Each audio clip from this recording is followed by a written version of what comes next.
Ziya Gökalp, a prominent advocate of Turkish nationalism in the early 20th century, Ali Shariati, the revolutionary thinker of Iranian social justice in the mid-20th century, Bernard Lewis, the Western historian known for his analysis of Islamic history in the 20th and 21st centuries, and Muhammad Abduh, the reformist theologian of Islamic modernism from the late 19th and early 20th centuries, come together in an imaginative simulation to discuss the most pressing issues facing Islamic civilization today. Our journey takes place in Istanbul, at the Topkapi Palace. Our intellectuals will engage in a discussion on three fundamental topics: the role of colonialism and imperialism, the relationship between intellectuals and political power, and the rigidity in interpreting our religion. Drawing on Turkish nationalism and Western civilization by Ziya Gökalp, Man and Islam by Ali Shariati, What Went Wrong by Bernard Lewis, and Risalat al-Tawhid by Muhammad Abduh. The participants delve into the intellectual rift between nationalism, religious reform, historical analysis, and modernism. Join us as these intellectuals engage in a timeless debate that transcends centuries.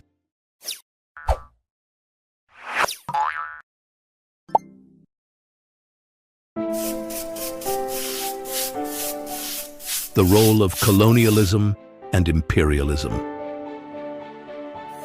We cannot ignore the impact of colonialism and imperialism when discussing why the Islamic world fell behind. The colonial powers not only exploited our resources, but also systematically dismantled our institutions, leaving us with a legacy of dependency and disempowerment. They imposed their own systems of governance, which were often at odds with our cultural and social structures. And this has had lasting consequences on our ability to progress. Indeed, Ali, the colonial experience has left deep scars.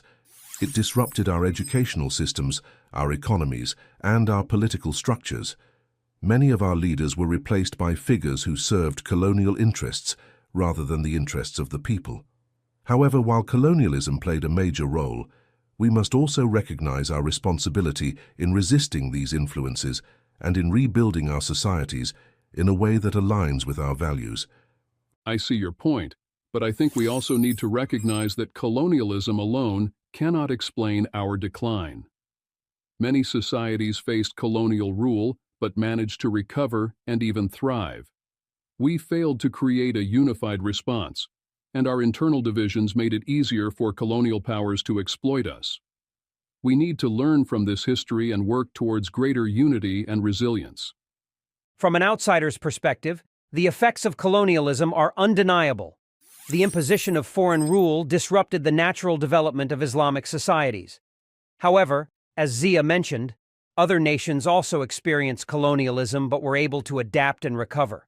The key lies in the ability to reform in the aftermath of colonial rule.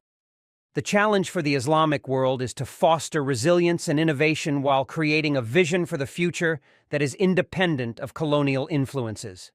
I disagree slightly, Ziya.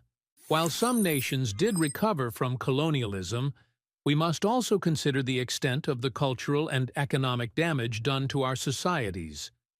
The deep-rooted dependency created by colonial rule was not easily dismantled. Our challenge is not only to unite, but also to decolonize our minds and institutions. The scars left by colonialism are more than just economic. They've affected how we see ourselves and our place in the world. I think both perspectives are valid. We must acknowledge the damage colonialism caused, but also take responsibility for how we responded. Our leaders and intellectuals need to work towards rebuilding institutions that reflect our values while adapting to modern realities. Without this balance, we cannot progress.